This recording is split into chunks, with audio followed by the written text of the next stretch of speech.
So as we have discussed, for measuring correlation we have two methods: scatter diagram and Karl Pearson's correlation coefficient. Scatter diagram only gives the degree of relationship between how closely they are related, or whether they are highly related or with less correlation.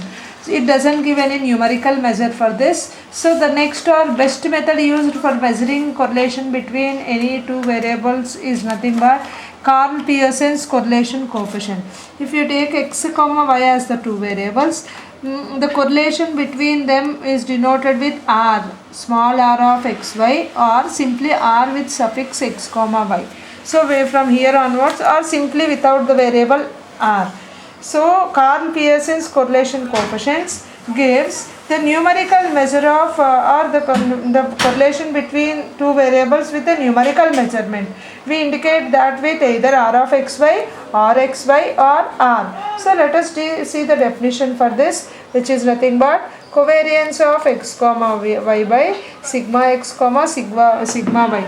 So under this correlation coefficient, we are going to discuss certain properties of R. For this, you should know the R is defined as covariance of x comma y by sigma x into sigma y, where sigma x is standard deviation of x, standard deviation of y. So let us write these two formulas in terms of x for covariance and sigma x, sigma y in terms of expectations. What are the formulas for these in terms of expectations or variance, and in terms of summations? We have two different covariance we define as expectation of xy minus expectation of xy minus expectation of x into expectation of y. This is nothing but expectation of x minus expectation of x. I think all these you have read already in the previous semesters, which is expectation of x square minus expectation of x whole square. Similarly, sigma y square is expectation of y minus expectation of y whole square, which is nothing but expectation of y square minus expectation of y whole square. These are the formulas for covariance and variance in terms of expectation. Similarly, covariance of xy can be could have the formulas in terms of expectations or summations also, which is nothing but 1 by n sigma xi minus x bar into yi minus y bar. Its simplified form is 1 by n sigma xi yi minus x bar y bar. Similarly, variance of x is nothing but 1 by n sigma xi minus x bar whole square, which is nothing but 1 by n sigma xi square minus x bar square. Similarly, variance of y is 1 by n sigma yi minus y bar whole square. So R gives the correlation coefficient between two variables x comma y, which is defined as covariance of x comma y by sigma x into sigma y. This R gives the numerical measurement of correlation between those two variables under study, whether 40% of relation or whether there is a negative correlation with number, positive correlation with number. We are going to represent all those with numerical values. So we are, in some cases for doing problems, we are going to make use of these formulas, means formulas in terms of summation. Covariance of xy 1 by n sigma xi minus x bar into yi minus y bar. Variance of xy 1 by n sigma xi minus x bar whole square. Variance of y 1 by n sigma yi minus y bar. In terms of expectations, covariance of xy is expectation of xy minus expectation of x into expectation of y. Variance of x is expectation of x minus expectation of x whole square. I think it's simplified form, you know, e of x square minus e of x whole square. Variance is similarly e of y minus e of y whole square. On simplification, you will get e of y square minus e of y whole square. These are the formulas for covariance, variance in terms of expectations, variances. Very important essay question you will get from unit 1 is nothing but properties of correlation coefficient. Properties of correlation coefficient. So you have three properties for them. First one is nothing but you should remember the statements of these properties. If two are given together, it carries 15 marks. If it is one, means it carries for a short one. The limits of r from -1 less than or equal to r less than or equal to +1. R always lies between -1 and +1. It like variance cannot be negative. You have limits on this.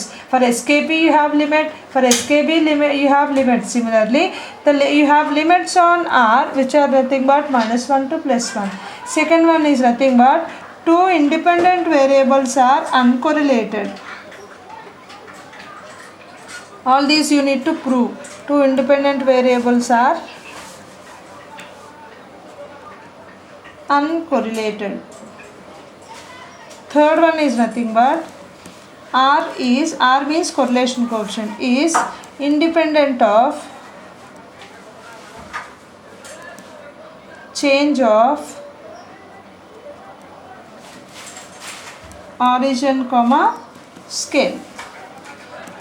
These three properties, these three or any two together is a 12 marks question, or individual ones carries a short one. Anyway, this question is compulsory, like state and prove any two properties of correlation coefficient, or they may show define correlation, show that -1 less than r less than 1 means from you should be thorough with the statements of these three properties and also prove either a short answer or a long answer question. So let us start with the first proof of R.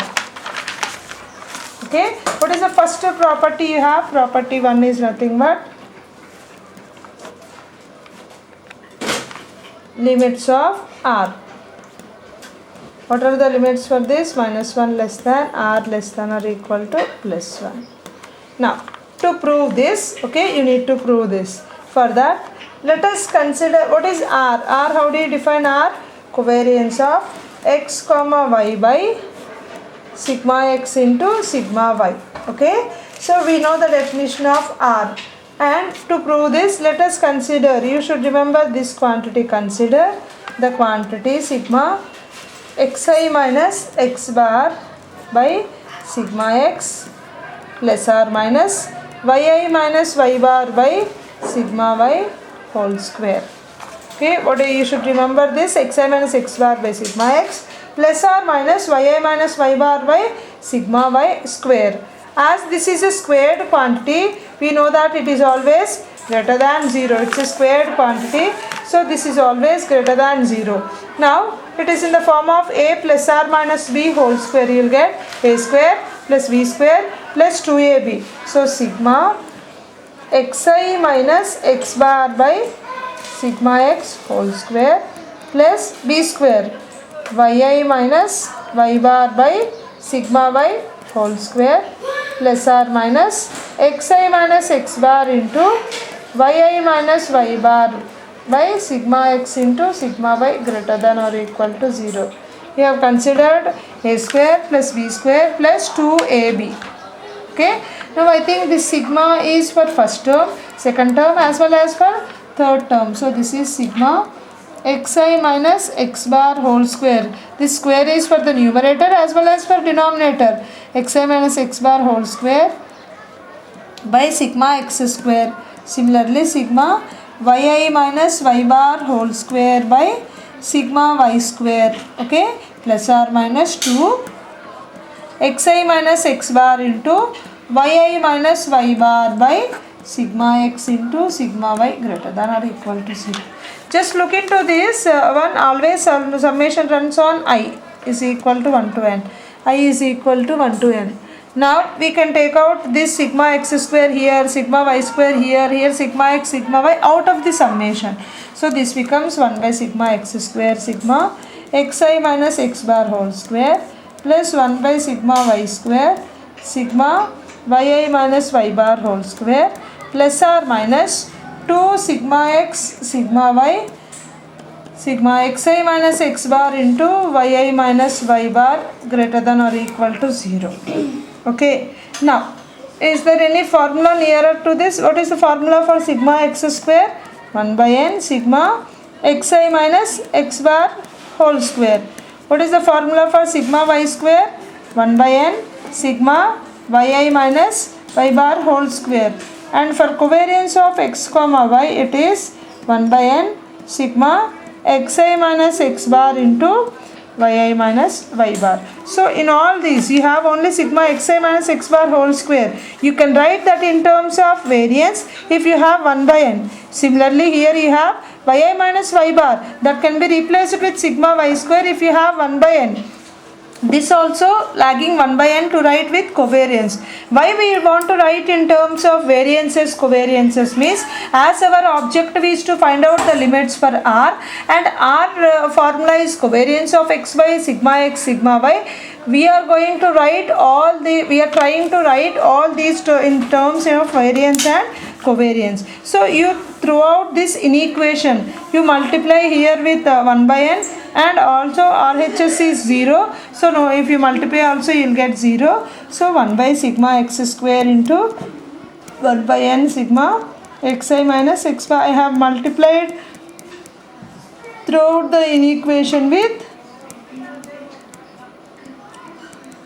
1 by n plus 2 by sigma x sigma y into 1 by n sigma xi minus x bar into yi minus y bar greater than 0. So this term is variance of x, this is variance of y, this is covariance of xy. So 1 by sigma x square, variance of x is sigma x square, 1 by sigma y square, this is sigma y square, plus 2 by sigma x sigma y into, this is nothing but covariance of x comma y. Why, if I multiply with 1 by n on LHS and RHS, 0 into 1 by n is 0. So no change in the RHS. These two cancels. These two cancels. So how much you got?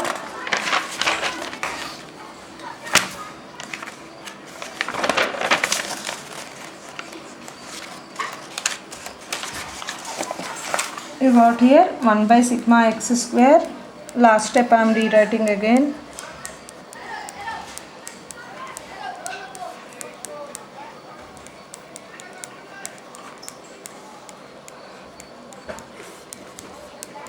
One plus, this is plus or minus 1 plus or minus. What is covariance of xy by? How do you define r? Covariance of x comma y by sigma x sigma y. So this is 2 into r greater than or equal to 0. 2 plus or minus 2r greater than or equal to 0. If you take out 2 common, 1 plus or minus r greater than or equal to 0, which is 1 plus or minus r greater than 0. First one is you will get 1 plus r greater than or equal to 0, 1 minus r greater than or equal to 0. This is r greater than 1 minus 1. This is 1 greater than r. So by combining these two we can write minus 1 less than r less than plus 1. Okay, whenever you will get r is equal to minus 1, you may get r value exactly plus 1, exactly minus 1, the intermediate value 0. Whenever you will get minus 1, minus values, we say that the variables are negatively correlated. Conclusion. Whenever it is 1, you will get positively correlated. Whenever r is 0, we conclude they are uncorrelated. Thank you.